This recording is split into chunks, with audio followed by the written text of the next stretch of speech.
मैंने पहले अपने वीडियोस में एक क्वेश्चन बहुत कॉमनली करा है कि भाई क्यों जो ये लेवल की स्टूपिडिटी और हरकतें ये जो एक्टर एक्ट्रेसेस करते हैं, ये क्यों पब्लिकली डिस्प्ले करते हैं, ये क्यों बताना चाहते हैं कि हम बेवकूफ़ हैं, हमें नहीं पता। ये सब लोग जानते हैं, लेकिन आपको इसे पब्लिक डिस्प्ले करने की क्या जरूरत होती है। मैं काफी समय से ये जो एक्टर एक्ट्रेसेस होते हैं, जिनमें सेलिब्रिटीज नहीं कहता, ये सिर्फ एक्टर एक्ट्रेस हैं, ये जो एक्टर एक्ट्रेस होते हैं, इनकी जो हिपोक्रेसी है, इनके जो लाइज हैं, इनके जो झूठ हैं, इन्हें मैं एक्सपोज कर रहा हूं। और इनको एक्सपोज करने का एक सिंपल रीजन ये है कि मैं लोगों को ये बताना चाहता हूं कि कुछ लोगों को, स्पेशली एक्टर एक्ट्रेसेस को, ऐसा लगता है कि अगर हम एक प्रोफेशन में अच्छे हैं तो हमें हर प्रोफेशन के बारे में सब कुछ पता है और हमारे को एक राइट है कि हम कुछ भी जो उल्टी सीधी बकवास है वो पब्लिक प्लेटफॉर्म पे कर सकते हैं किसी भी प्रोफेशन के लिए। फॉर एग्जाम्पल, एक अमेजिंग एक्टर एक्ट्रेस है जिसने बहुत सालों डिकेड्स लगा दिए एक पर्टिकुलर फील्ड में, यानी एक्टिंग के प्रोफेशन में या सिंगिंग के प्रोफेशन में या उससे रिलेटेड फील्ड्स में, चाहे वो अच्छा डायरेक्टर हो, चाहे एडिटर हो,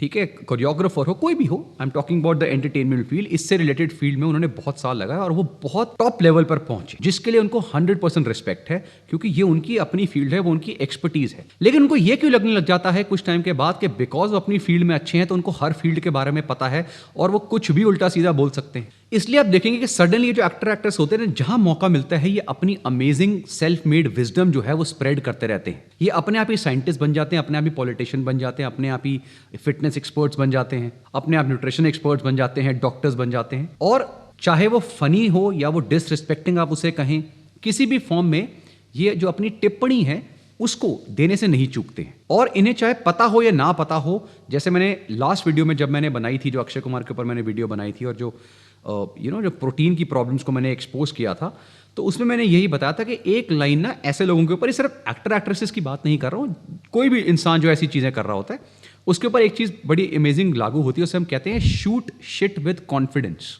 बकवास करो इतने कॉन्फिडेंस के साथ कि दूसरा बंदा कन्विंस हो जाए। फॉर एग्जाम्पल, लास्ट वीडियो में जब मैंने आपको बताया था कि जो अमेजिंग एक्टर अक्षय कुमार हैं, ना really respect him as an actor, कोई प्रॉब्लम नहीं, उन्होंने काफ़ी बार अपनी जो वीडियोस हैं उनमें एक चीज़ बोली कि भाई मुझे प्रोटीन नहीं पसंद या सप्लीमेंट्स नहीं पसंद।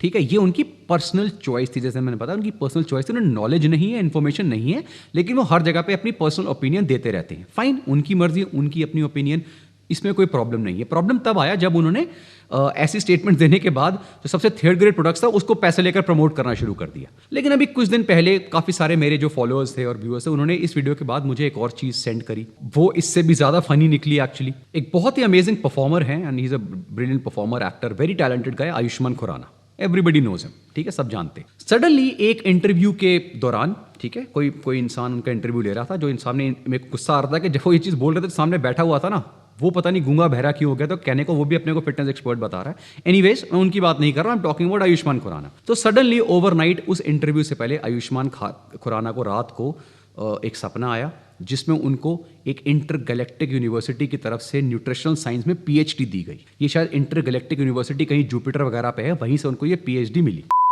और जैसे ही वो इंटरव्यू के लिए आए तो उनको जो सर्व ज्ञान था, जो उनको रात में ये पीएचडी न्यूट्रिशनल साइंस के थ्रू मिला था, उन्होंने आकर इस इंटरव्यू में उल्टी कर दी। और जो उन्होंने बोला, अब मैं आपको वो सुनाता हूँ। Even protein shakes are really bad. Like, can you elaborate? It takes 3 years to digest one scoop of protein shake, by the way. It stays in your body. अब इस जो लाइन आपने सुनी, इसको हम दोबारा समझते हैं, स्पेशली वो जो पॉइंट इन्होंने बोला 3 साल वाला। So according to professor Ayushmann Khurrana, PhD in nutritional sciences from intergalactic university in Jupiter, whey protein हमारी बॉडी में 3 साल तक रहता है और डाइजेस्ट नहीं होता और बिल्कुल हेल्दी नहीं है। और जो उन्होंने डिवाइन लुक दिया था ना, जैसे अंदर से उनकी जो ज्ञान है वो एकदम ज्ञान के चक्षु खुल गए हैं और उन्हें मोक्ष प्राप्त हो गया, ऐसा वाला लुक था। ऐसा सीरियसली उन्होंने ये स्टेटमेंट मारी।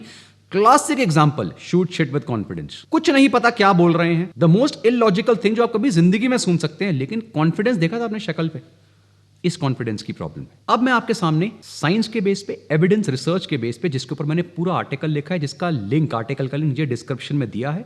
If you go to the article, सारी स्टडीज कौन से रिसर्च जर्नल से ली गई हैं, जिनके बेस पे मैं स्टेटमेंट बोल रहा हूं, वो उस आर्टिकल में दी हुई। तो अब मैं शॉर्ट फॉर्म में आपको समझाता हूं कि जब हम वे प्रोटीन की बात करते हैं, प्रोटीन की बात करते हैं, तो कितना टाइम लगता है डाइजेशन में। सबसे पहली study 1997, journal Proceedings of National Academy of Sciences, इसके accordingly around 30 grams, approximately 30 grams whey protein को 3 से 4 घंटे लगते हैं डाइजेस्ट होने में। और अगर हम केसीन की बात करें, जैसे हमें पता है कि casein takes more time, it takes approximately 7 hours, right? 3 साल नहीं, 3 महीने नहीं, 3 दिन नहीं, या 3 हफ्ते नहीं, 3 घंटे। और ये जो टाइम होता है ये काफ़ी हद तक वेरी भी करता है, क्योंकि जो ह्यूमन एनाटॉमी और फिजियोलॉजी होती है वो वेरी करती है इंडिविजुअल टू इंडिविजुअल। इसलिए हर इंडिविजुअल की जो एब्जॉर्बेंस कैपेसिटी है, उनकी डाइजेशन कैपेसिटी है, स्पीड है, वो वेरी करती है। इसलिए जब हम प्रोटीन्स की बात करते हैं तो उसमें बहुत सारे फैक्टर्स आते हैं कि प्रोटीन का सोर्स क्या है, प्रोटीन कितने अमाउंट में इंजेस्ट करा गया है, जो इंडिविजुअल है उसकी डाइजेस्टिंग कैपेसिटी कैसी है,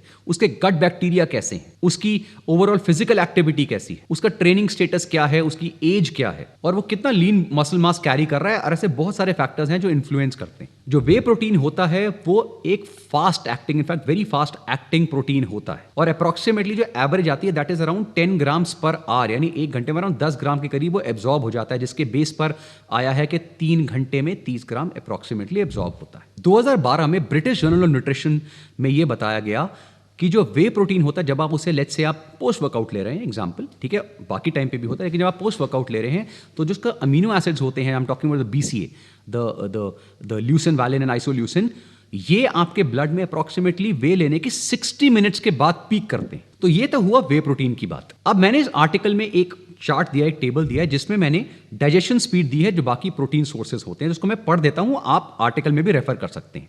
तो जो रॉ एग होता है इट टेक अप्रॉक्सीमेटली 1.4 आवर्स, ठीक है। तो जो रॉ एग होता है वो 1 घंटे में अप्रॉक्सीमेटली 1.4 ग्राम्स के करीब एब्जॉर्ब होता है उसमें से प्रोटीन। जो कुक्ड एग होता है उसमें प्रोटीन की जो एब्जॉर्प्शन है वो बढ़ जाती है, स्पीड बढ़ जाती है उसकी, वो अप्रॉक्सीमेटली 2.9 यानी डबल के करीब है, वो एब्जॉर्ब होता है 1 घंटे में। पी प्रोटीन जो होता है उसका protein approximately 3.5 grams per hour के हिसाब से एब्जॉर्ब होता है। मिल्क प्रोटीन जो होता है उसका भी सिमिलर है, 3.5 ग्राम्स। सोया प्रोटीन का अप्रॉक्सीमेटली 3.9 ग्राम्स है। केसीन जो स्लो होता है, जैसे मैंने बताया, अप्रॉक्सीमेटली 6 ग्राम्स के करीब होता है पर आवर। वे आइसोलेट जो हमने देखा है अप्रॉक्सीमेटली 8 to 10 ग्राम्स हमने देखा, ठीक है। तो ये अप्रॉक्सीमेटली स्पीड होती है। अब अगर ये साइंस है और ये बेसिक कॉमन सेंस भी है, साइंस भी है, रिसर्च भी है, सब कुछ यही है, ये आपके सामने मैंने दे दिया कि भाई वे प्रोटीन को कितना टाइम लगता है और बाकी सोर्सेज को भी कितना टाइम लगता है जब हम प्रोटीन्स की बात करते हैं। तो फिर ये जो professor Ayushmann Khurrana PhD nutritional sciences from intergalactic university in Jupiter की जो स्टेटमेंट आई थी, इसका क्या लॉजिक हुआ? तो इसका मतलब ये है कि भाई साहब, अगर आपने किसी रीजन से मीट वगैरह खा लिया, ठीक है, अगर आप नॉन वेजिटेरियन हैं, तो अगर वे प्रोटीन जो one of the fastest acting proteins है वो 3 साल लेता है, तो इसके हिसाब से अगर मैं मीट खा रहा हूं या चिकन खा रहा हूं या रेड मीट वगैरह कंज्यूम कर रहा हूं, तो शायद इस जन्म में तो एब्जॉर्ब नहीं होगा, उसको डाइजेस्ट होने में आपको अगला जन्म लेना पड़ेगा। तो इसका अमेजिंग लॉजिक क्या निकला? वो जो छोटा बच्चा जब पैदा होकर डकार मारता है ना, बर्प लेता है ना, तो वो बर्प बेसिकली क्या होती है? वो जो पिछले जन्म उन्होंने चिकन खाया था ना, ये वो है। अब मुझे लॉजिक समझ में आया है। तो अगर ऐसा लॉजिक है तो आज ही मैं जाऊंगा, क्योंकि सर्दी भी हो रही है, तो मैं बाहर जाके अभी जो मेरे पास न्यूट्रिशन की किताबें हैं ना सारी, उनको अभी आग लगाऊंगा और हाथ सेकूंगा, और साथ में सारे मोहल्ले वालों को बुलाऊंगा कि आओ देखो, ये अभी इस आग लगने से इसमें जो नॉलेज निकलेगी ना, ये आप एब्जॉर्ब करेंगे। सो प्लीज, मैं इन एक्टर एक्ट्रेसेस से रिक्वेस्ट करूंगा, नेक्स्ट टाइम व्हेन यू से something from your mouth public में, मैंने पहले भी बताया ना कि ये 90s नहीं है या अर्ली 2000 नहीं है, सोशल मीडिया पे everybody knows the facts. At least उन लोगों को तो पता है जो उस फील्ड के हैं। तो जब आप ऐसी अमेजिंग स्टेटमेंट्स बोलते हैं ना, तो आपकी इमेज वैसे इतनी डाउन हो रखी है पिछले 1-2 साल में, और ये जो स्टेटमेंट्स आप अमेजिंग बोल रहे हैं, इससे कोई इमेज इंप्रूवमेंट के चांसेस तो मुझे लग नहीं रहे। So please correct your statements, at least refer. And मैं इसमें आयुष्मान खुराना को बिल्कुल बुरा नहीं बोलूंगा। क्यों? He is a brilliant actor. मेरे बस की नहीं है आसपास भी के मैं उनके बारे में उनका टैलेंट कॉपी कर सकूं। क्या beautiful talent, what a brilliant actor. क्या एक्टिंग है, क्या उनमें टैलेंट है, हर एक फील्ड को लेके, चाहे सिंगिंग हो, चाहे म्यूजिक हो, चाहे एक्टिंग स्किल्स हो, कोई प्रॉब्लम नहीं। Why do you get into other professions? Why do you want to do that? क्यों स्टेटमेंट्स बोल रहे हो? मैं आपको बता सकता हूं एक्टिंग कैसे करनी है, मैं आपको बता सकता हूं सिंगिंग कैसे करनी है, डायरेक्शन कैसे करनी है, एडिटिंग कैसे करनी है, प्रोडक्शन कैसे होती है। I have no idea. Then why do you get into our field? क्यों ऐसी स्टेटमेंट्स बोलते हो? और आई एम 100% श्योर ये स्टेटमेंट आपकी तो है नहीं, क्योंकि आपको क्या मतलब है क्या वे प्रोटीन है? आप तो क्वेश्चन भी नहीं करते हो कि कभी भाई क्यों दे रहे हो वे प्रोटीन, या होता क्या है। ये किसी अमेजिंग इंसान से आपने ये स्टेटमेंट सुनी है। अब जो वो इंसान है ना, उसको मेरा वीडियो जरूर दिखाना अगर आप ये देख रहे हैं, तो शायद उसे समझ में आएगा कि ये जो उन्होंने जहां से पीएचडी ली है न्यूट्रिशनल साइंसेज में, उस यूनिवर्सिटी का नाम जरूर जानना चाहूँ। ठीक है गाइस, सो आई होप आपको समझ में आ गया होगा कि ये जो स्टेटमेंट्स होती हैं ऐसी इधर उधर से आती हैं, इनको आपको बहुत सोच समझ के सुनना होता है, एब्जॉर्ब करना होता है। ऑल्सो जब मैं ये इंटरव्यू देख रहा था, जो सामने जो भी उनके वो इंसान बैठा हुआ था जो इंटरव्यू ले रहा था, ठीक है, तो जो भी उनका नाम है, अगेन ए नाइस किड, ठीक है, बट भाई क्या हो गया था तुम्हें? तुमने फिटनेस चैनल शुरू किया था ना, तो हाँ क्या कर रहे थे जब सामने सुन रहे थे? नहीं मतलब अगर तुम्हारे सामने कोई इंसान कोई स्टेटमेंट बोल रहा है एंड वो तुम्हारी फील्ड से रिलेटेड है, तो क्यों नहीं करेक्ट करते उसे? हो सकता है तुमने करेक्ट किया हो लेकिन कैमरे पे तो नहीं आया, ठीक है। So it is your right, you are from the fitness वो ना, पहले तुमने फिटनेस चैनल शुरू किए थे on some basis of yours, तो कुछ तो नॉलेज होगी ना बेसिक। तो उन्होंने बोला और तुमने सुन लिया और तुम उसे हाँ भी कर रहे हो, क्यों भाई? If you do not value fitness field, अगर फिटनेस फ्रेटर्निटी की, फिटनेस में जो इंडिविजुअल्स हैं, इस पर्टिकुलर करियर में, इस फील्ड में जो इंडिविजुअल्स हैं, अगर उसकी रिस्पेक्ट नहीं है तो मुझे तो है और मुझे तो डिफेंड करना पड़ेगा, right. So I hope guys आपको ये जो ऐसी स्टेटमेंट्स हैं इनसे आप बीवेयर रहिए, एंड अगर ऐसी और भी आपको चीज़ें सुनने को मिलती है मुझे ज़रूर बताइए, मैं कोशिश करूंगा ऐसी वीडियोज़ उन पे बनाने की, और ऐसी अमेजिंग वीडियोज़ के लिए देखते रहिए वीएस टॉपिक।